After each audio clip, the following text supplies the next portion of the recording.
Hey folks, want to come on here today and shoot a quick solo episode. This one is going to be about the company Dyson.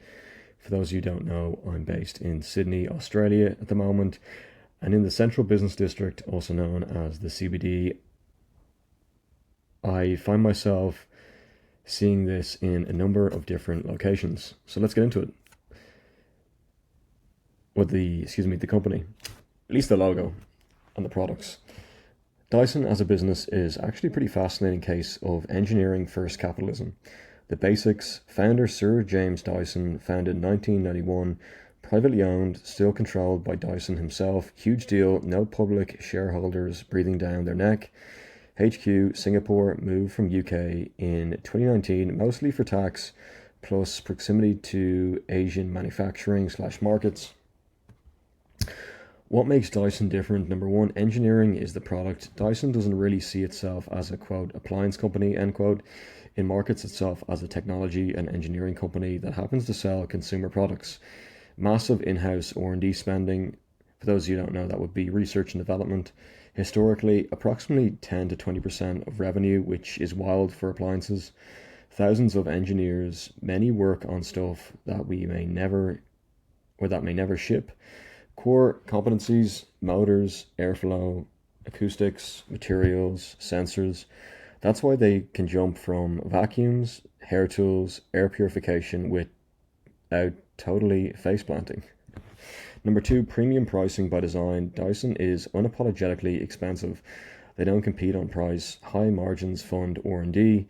Branding leans on performance plus design plus, quote, we solve a problem others accepted, end quote. They're basically the Apple of household appliances, minus the ecosystem lock-in. We may get into that another time. Product strategy: start with a clear pain point: loss of suction, heat, damage to hair, ugly fans. Over-engineer the solution. Wrap it in distinctive industrial design, patent aggressively. Dyson is famous for this. This also means iterative upgrades every few years. Some features feel incremental but keep the premium narrative alive. Manufacturing and supply chain. Manufacturing is largely in Asia, Malaysia, Philippines, etc. HQ move to Singapore helped with talent recruitment, proximity to suppliers. Asian market growth. China is huge for Dyson. Risky bets and failures. Dyson is not afraid to burn money. Electric car project killed in 2019 after spending approximately £500 million. Tech worked, economics didn't. Shows the upside and danger of founder-led ambition. Because they're private, they can fail quietly without stock crashes. Controversies and criticism: high prices versus marginal gains. Repairability and right to repair concerns. Some marketing claims feel generous. That's ... generous. Labor and political controversies tied to the founder, especially UK politics. None of these have seriously dented sales so far. Big picture: Dyson succeeds because it sits at the intersection of deep technical differentiation, strong brand storytelling, founder control plus long-term thinking. It's less, quote, sell more vacuums, end quote, and more, quote, convince people airflow engineering is sexy, end quote. Then we go to Gemini. That was ChatGPT. Dyson is a global technology company best known for reinventing the vacuum cleaner with, quote,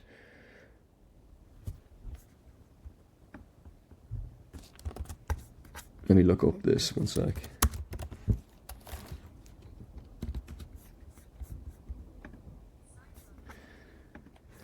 Cyclonic, end quote, bagless technology.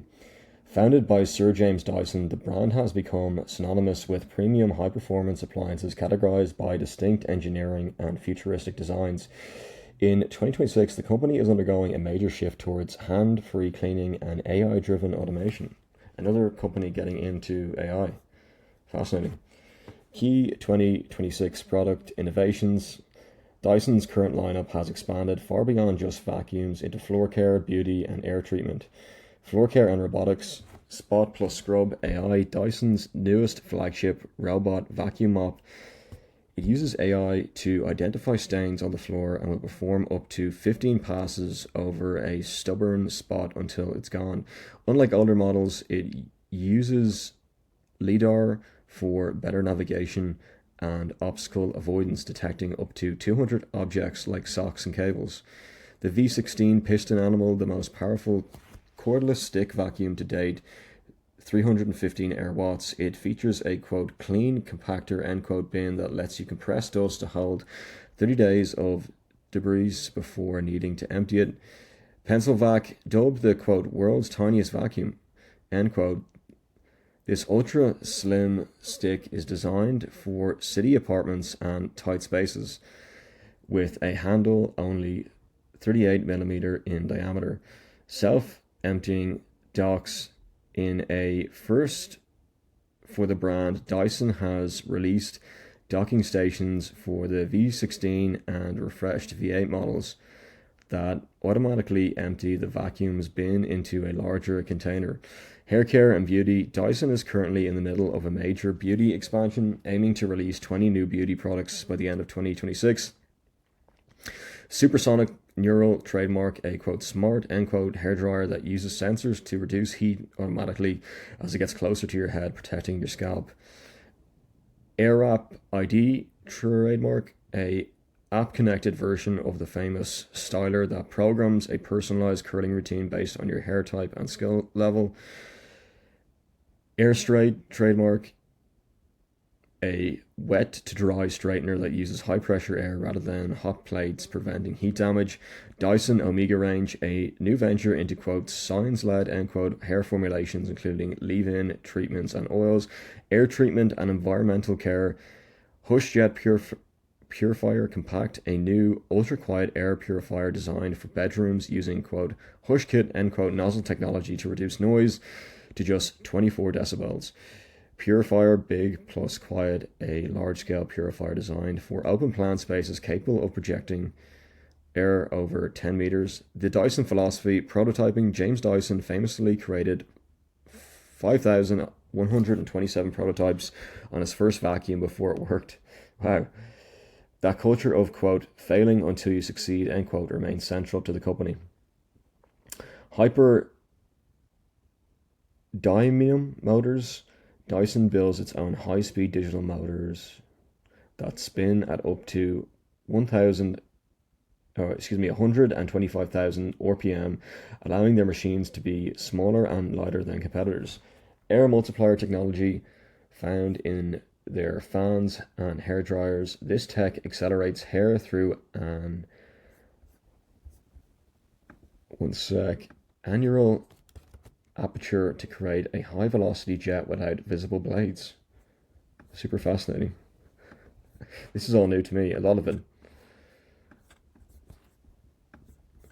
Dyson is a Singaporean British multinational company that's on Perplexity, best known for its vacuum cleaners, hair care tools, and air treatment products. It was founded in 1991 by engineer James Dyson. Today sells products globally, including in Australia.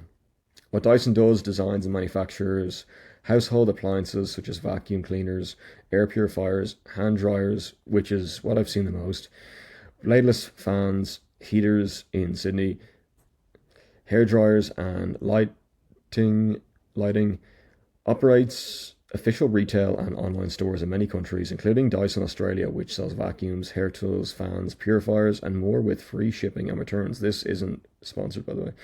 Company background: founded in Malmesbury, England, after James Dyson developed cyclonic bagless vacuum technology and launched the first Dyson branded dual cyclone vacuum in the early 1990s.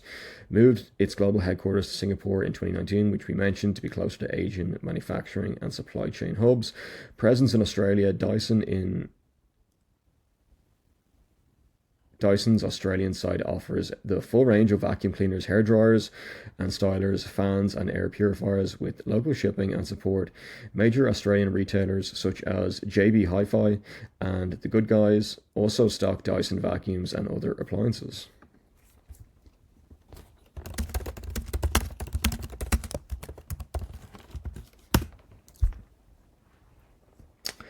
The one thing to know about Dyson, it's an engineering company that uses consumer products as a funding mechanism. They don't start by asking, quote, what will sell, question mark, end quote. They start with, quote, what physical problem annoys us enough to redesign from scratch, end quote.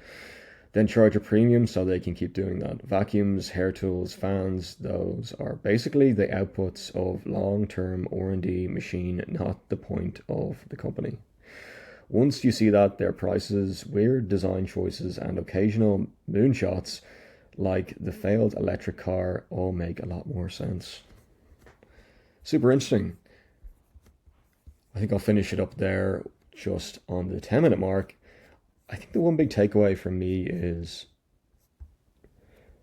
just about James Dyson himself. If you go over to Gemini, his persistence that famously created 5,127 prototypes of his first vacuum. That's a lot of grit, a lot of perseverance, and passion towards long-term goals. Before it worked, with the culture of, quote, failing until you succeed, end quote, remains central to the company. I think that's excellent. But if we go back to the one thing, it's an engineering company that uses consumer products as a funding mechanism. Thanks for listening, folks, and hope you have a wonderful rest of your day.